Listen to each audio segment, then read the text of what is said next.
Hello friends, welcome to my YouTube channel SP math classes में। तो viewers, यहाँ पे आज हम बात करने वाले हैं जो है सीटेट एग्ज़ाम को क्वालिफाइड कैसे करें। फर्स्ट अटैम्प्ट में जो है पहली बार में जो है कि सीटेट एग्ज़ाम में कैसे ले आएँ 145 मार्क के। हम आपको बताएंगे कि किस प्रकार की तैयारी किया जाना चाहिए कि जिससे आपका जो है कि सीटेट एग्ज़ाम जो है कि निकल जाए। अगर पिछली बार के एग्ज़ाम में देखा जाए तो पेपर लीक होने के बाद भी जो है सीटेट एग्ज़ाम का जो है कि पेपर लीक हो जाने के बाद भी जो है लगभग जो छात्र क्वालिफाइड कर पाए थे 8 से 9% ही छात्र जो है कि क्वालिफाइड यहाँ पे हुए थे। और जनरल में अगर क्वालिफाइड छात्रों की संख्या देखी जाए तो वहाँ पे जो छात्र क्वालिफाइड कर पाए थे जो है 1% छात्र ही जनरल क्वालिफाइड कर पाए थे। अर्थात 7% छात्र जो ओबीसी एससी के थे वही जो है कि यहाँ पे क्वालिफाइड कर पाए थे सीटेट एग्ज़ाम को लेकर के। जो है परीक्षा लीक होने के बाद भी जो है इस तरीके का पेपर आ रहा है, इतना मॉडर्न, इतना जो है कि हार्ड पेपर बनाया जा रहा है सीटेट के द्वारा, जो है कि 8 से 9% जो है कि रिजल्ट्स यहाँ पे सीटेट के आ रहे हैं। तो यहाँ पे हम आज बात करने वाले हैं कि किन कमियों के कारण जो है कि छात्र अपने एग्ज़ाम में असफल हो रहे हैं और किस प्रकार की तैयारी किया जाए कि छात्र जो है कि पहले अटैम्प्ट में उनका सीटेट जो है कि क्लियर हो जाए।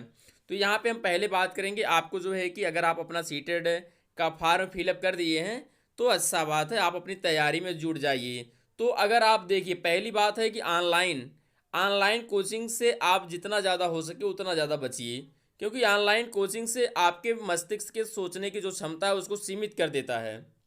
इससे आपको लगेगा कि जो है कि नहीं, ये गलत बताया जा रहा है, लेकिन ऑनलाइन पढ़ने वाले किसी छात्र से पूछ लो कि उसका सीटेट निकला है कि नहीं निकला है, आपको यही प्रश्न मिलेगा कि निकला ही नहीं है। तो यहाँ पे सबसे पहले आपको ऑनलाइन पढ़ने से बचना होगा कि ऑनलाइन कम से कम चीज़ें पढ़ी जाएं। ऑफलाइन जो है कि ज़्यादा से ज़्यादा चीज़ें, कंसेप्ट वगैरह से आप यूट्यूब से देख लीजिए, लेकिन कहिए कि आपको केवल यूट्यूब के और जो है कि पे कोर्स के दम पर हम जो है कि सीटेट निकालें 100% कभी नहीं हो पाएगा। इसके लिए आपको जो है कि सीटेट की किताबें जो है कि पढ़नी चाहिए। अगर हम पहले बात कर लेंगे कि प्राइमरी, अगर आप सीटेट में दो है, एक प्राइमरी होता है एक जूनियर होता है, ठीक है। पहले बात करेंगे कि प्राइमरी एग्जाम को कैसे क्वालिफाइड किया जाए। तो जो प्राइमरी में होता है, क्या होता है, हिंदी होता है, संस्कृत होता है लैंग्वेज में, या इंग्लिश होता है या उर्दू होता है, जो भी लैंग्वेज होगा आपका, और तीसरा ईवीएस होता है, चौथा मैथ होता है, और पांचवा यहाँ पे सीडीपी होता है। तो इसमें जो है कि छात्र किसमें सबसे कम नंबर पाते हैं, तो इसमें जो सीडीपी होता है और संस्कृत होता है इसमें छात्रों के कम नंबर से आते हैं। तो आप जो है कि अपनी तैयारी किताब से करिए और बेहतरीन तरीके से पढ़िए।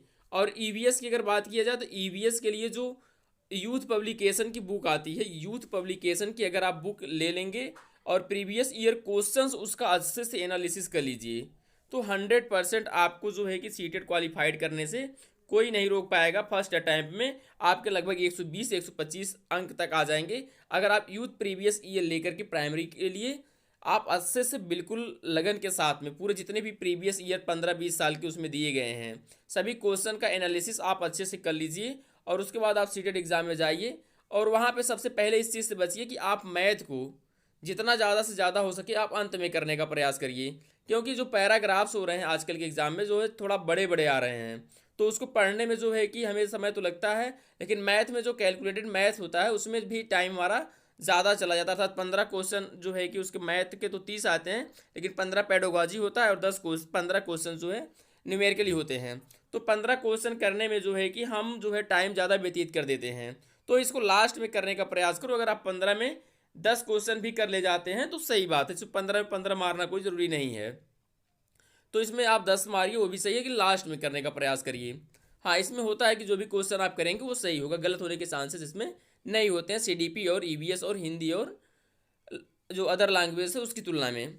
तो यहाँ पे आप जो है कि इस प्रकार से तैयारी करें। अगर हम जूनियर की बात करें, जूनियर में छात्र सबसे ज़्यादा अगर किसी में फेल हो रहे हैं तो साइंस और मैथ कैटेगरी के जो छात्र हैं, साइंस और मैथ कैटेगरी के जो छात्र हैं वो छात्र इसमें ज़्यादा जो है कि डिस्क्वालीफाइड हो रहे हैं। तो यहाँ पे जो इस तरह के छात्र हैं जो सेकेंड पेपर की तैयारी कर रहे हैं, ये छात्र अपना मैथ वाला पोर्शन को जो है लास्ट में करने का प्रयास करें, या तो करें पहले तो बहुत स्पीड से करें, टाइम को मैनेजमेंट कर लें तो सही बात है, लेकिन अगर वो मैथ वाले भाग को करना चाहते हैं तो बिल्कुल लास्ट में करें। अगर लास्ट में आप करेंगे तो सभी एक्सरसाइज इधर कंप्लीट कर लिए रहेंगे, क्योंकि ज़्यादातर छात्र ऐसे थे जो एक एक घंटा जो है कि उसके 20 क्वेश्चंस करने में लगा दिए थे, और जब उन्हें अदर सब्जेक्ट में जो है कि टॉपिक क्लियर करना पड़ा, उधर जो है कि सॉल्व करना पड़ा, तो उसमें उनके जो है कि टाइम ही नहीं बच पाया। लास्ट में सीटेट में बहुत से ऐसे छात्र मिलते हैं, बताते हैं कि संस्कृत में तुक्का मार दिए, इंग्लिश में तुक्का मार दिए। ये तुक्का मारने से एग्ज़ाम कभी नहीं निकलेगा। इसके लिए आपको मेहनत से पढ़ना होगा। और अगर आप साइंस और मैथ की बेहतरीन तैयारी करना चाह रहे हैं तो आप जो है कि वही पढ़िए youth previous year. Youth previous year आप सॉल्व करिए, पढ़िए, उसके क्वेश्चन जितने आए उसका एनालिसिस करिए। 100% आपका सीटेट निकल जाएगा। अगर सीटेट निकालना है तो सबसे बेस्ट बुक है आपकी youth previous year. Youth previous year पढ़िए और सीटेट एग्जाम को क्लियर करिए। सबसे बड़ा यही गुरु मंत्र है। आप ऑनलाइन से जितना ज़्यादा हो सके बचिए। ऑनलाइन में कुछ चीज़ें अगर कंसेप्चुअल हैं तो आप ठीक है। अगर आप सीटेट एग्ज़ाम की बात करें कि 15-15 लाख लोग जो है कि एक एक चैनल पे मैंने देखा है कि 15-15 लाख व्यूज़ आ रहा है, और 15-15 लाख व्यूज़ आने के बाद भी अगर 15 लाख छात्र उनको देख रहे हैं, कह रहे हैं, उस यूट्यूबर बोल रहे हैं कि मेरे यहाँ से जितने छात्र पढ़ते हैं सब पास हो जाते हैं, तो 15 लाख छात्र तुम्हारा वीडियो देख रहे हैं और 8% छात्र पास हो रहे हैं। 15 लाख फार्म पढ़ने के बाद 8, तो जो है कि वहाँ पे जो है कि 1,20,000 ही छात्र जो है कि पास हो पा रहे हैं, और तुम 15 लाख का दावा कर रहे हो कि मेरे यहाँ से पढ़ने वाले छात्र 15 लाख छात्र पास हो रहे हैं। तो ऐसा बिल्कुल गलत है। आप लोग ऑफलाइन पर विशेष जोर दीजिए और ऑफलाइन माध्यम से ही तैयारी करके जो है कि अपने एग्ज़ाम को जो है कि क्वालिफाइड करिए। अगर आपको किसी भी तरह की कोई भी कंटेंट की ज़रूरत हो या किसी भी तरह की कोई भी गाइडेंस की ज़रूरत हो तो आप कमेंट्स बॉक्स में कमेंट करिएगा। आपके कमेंट्स की रिप्लाई विद इन 5 मिनट के अंदर दे दिया जाता है। तब तक के लिए जय हिंद, जय भारत।